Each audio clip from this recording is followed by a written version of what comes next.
Thomas and Percy enjoy working in the docks. They like the sea air and the sound of the gulls. But one day, the friends were feeling hot and bothered. A crane was causing trouble. His name is Cranky, and this was his first day at the docks. "You're useless little bugs," he called from above. "If you put these freight cars on the inside lines, then I wouldn't have so far to travel." "Rubbish," said Thomas.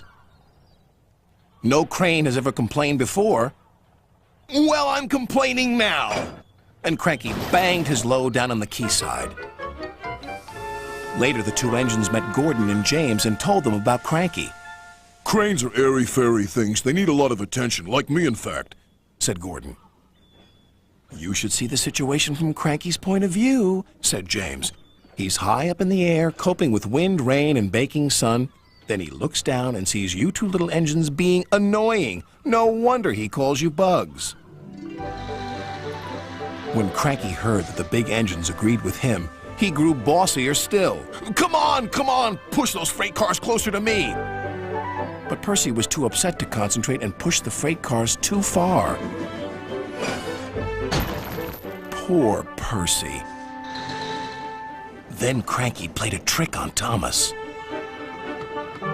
"Push your freight cars onto the outside line. It's easier for me to load up." So Thomas did.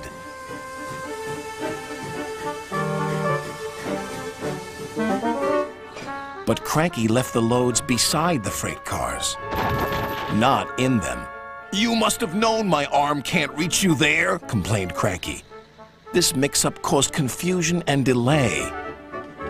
Sir Topham Hatt was most upset. "Thomas and Percy, this new crane has an important job to do. I have heard that you have not been helping him today. You will go to your sheds and consider how you will improve yourselves tomorrow." Now Thomas and Percy were upset too.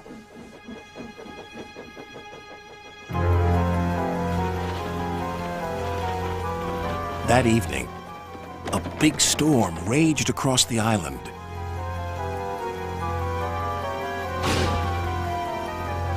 Cranky and the engines were trapped at the docks. "We're sure to be safe in this shed," said Duck. But he was wrong. The engines had no idea they were about to be put in great danger by an old tramp steamer. It was out of control and running aground, straight into the sheds.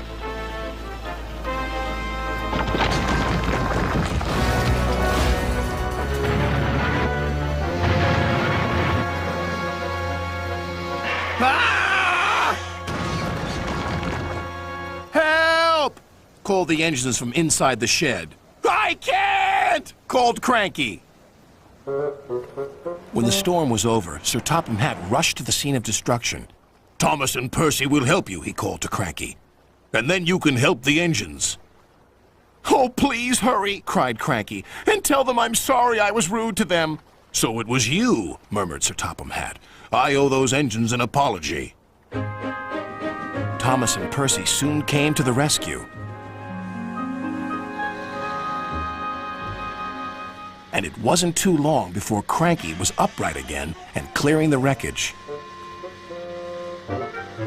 At last, all the engines were free. "Oh, thank you," said Gordon. "What would I have done without you?" "Well, I had to be rescued before I could help you. But I never thought it would be by a couple of Cranky was about to say bugs, but he quickly corrected himself.